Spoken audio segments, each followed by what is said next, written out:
There are people that are going to be heading out of town. They're going to be spending time with in-laws. They're going to be trying to figure out how are we going to make this work. But even if you're, you know, if you live with your family in whatever particular city you're from, there might be some tension. Yeah, Christmas and the holiday season is kind of interesting. It kind of brings out the best and the worst, I think, sometimes in families. So families that are getting along really well, they're like, whoa, we're going to be spending time with the family. And then other people are like, great, we're spending time with the family. And so it is kind of good just to have a few strategies in your back pocket just to know with what to do, bring peace. Okay, we want peace. We want peace on earth. So tip number one, bring out the games. Bring out the games. Are you a game person? I love games. Me too. What's your favorite game? I actually play Uno constantly with my kids right now. Okay. All day, all night. But I like, we do Snakes and Ladders because that's an easy one for them. I love Battleship.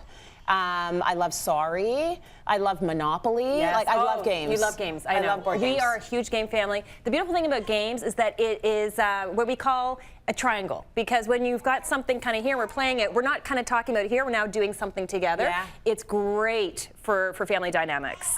So get out the games, the Scrabble, the Risk, the Monopoly. Our favorite is Rummy Cube. I love Rummy Cube. It's a great math game. I don't know if I know that game. Oh, it's a great game. Okay. So we're really into games, but it's a great strategy, especially if things can be a little bit of tension. Yeah. Now the other thing you say, and I think this is cool, is find a neutral location, and we got one of our viewers who said, we're leaving the country. That's how we're dealing with the stress of the holidays. So finding that spot where there isn't the tension is a smart thing you can do. Yes. So I wasn't really referring to that, although that is a strategy. She's going all the way. I'm thinking, you know, the location can be very emotionally charged for families. Are we going to be at mom's, at dad's, grandpa's, grandma's, like who, the destination? So kind of in some ways take it out and just actually meet at a restaurant.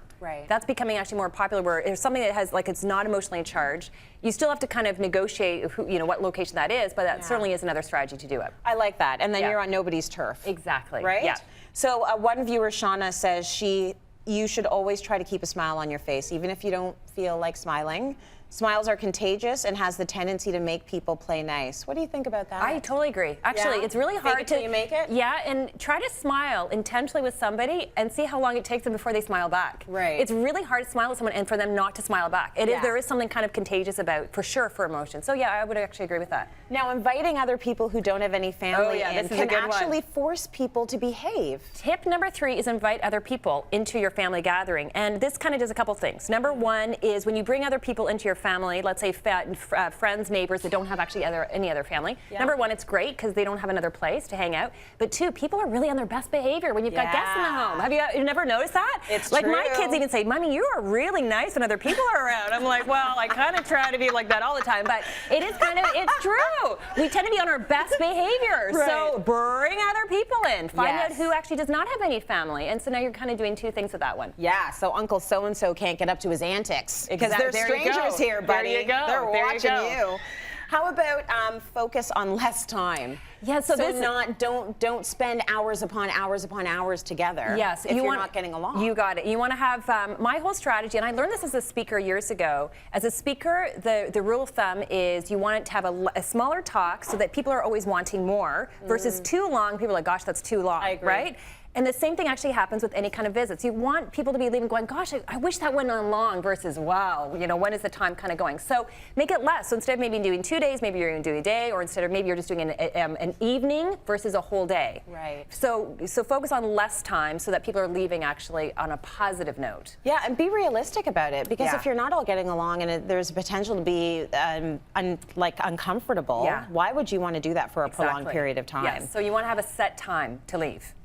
Do the activity called Me. What's that about? Okay, so this is fun. So my one son, he's in grade 3, and so his teacher actually started this, and they started in September. So a way to kind of get to know your other classmates is they call it a bag of me. So everybody brings a bag, and on your day, you actually sit in the chair, and you put in 5 things that are really special, things that you really like, things that you really value. It could be Lego, your favorite book, your favorite TV show, maybe a T-shirt from your soccer team. 5 things about you, and you actually share it with the class, and it's a way for your new classmates to kind of get to know you. That's smart. And actually, I suggested this to my family because I think, you know, when we all get together, there's 15 of us, And I often think, you know, I don't know what my brother-in-law, like I don't know what my brother-in-law would have in that bag of me. I don't know, right? Like, so it's kind of an interesting way for other people in your family to actually to do it. So anyway, I pitched it to my family, and they liked it. So we're going to do it this Christmas. You're going to do it? Yeah, we're going to do 2 people, and we're going to do two family members, and it's a great way to just get to know your family at a different level and a fun level. Yeah, but you're kind of right in a way, because there are a lot of family members, cousins. I mean, my family's humongous. I don't know if I know everybody's job even. Well, that would be a good starting point. Bag of me. What do you do? What do you do What is your for a name? living? We spend time joking around, but half of the people I don't really know. My bag would have to be a plastic bag, because I'm pouring wine in there. It's going to be a chocolate bar in there. Maybe throw a picture of the family in there. There you go. 5 things about you. Yeah. This is another one from a viewer. His name is Ryan. He says, it's never about not wanting to see them, but there are definitely those who seem to tick you off. He says, avoid alcohol and bite your tongue whenever possible. I think we handle it, and that's how they handle their holidays. Should you be biting your tongue? Yes, I'm all about dealing with conflict. I think there's nothing, I think it's good, it's healthy to deal with conflict, but not at this time of year.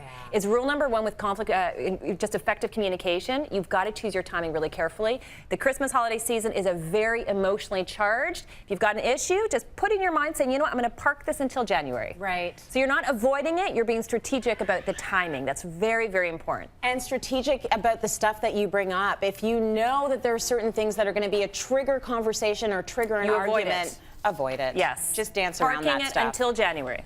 And look for opportunities to serve or help. Amazing. So again, this is just one of those natural things that when we, you know, with a lot of tension and things are like tricky with families, we're afraid to have those kind of conversations.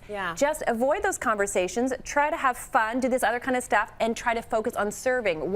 Ask the person, what can I do? Can I help you in the kitchen with food? Be busy. Be busy. Be busy. Help them in the yard. Keep busy. And it's really a great way to keep the peace, but also you're actually helping as well.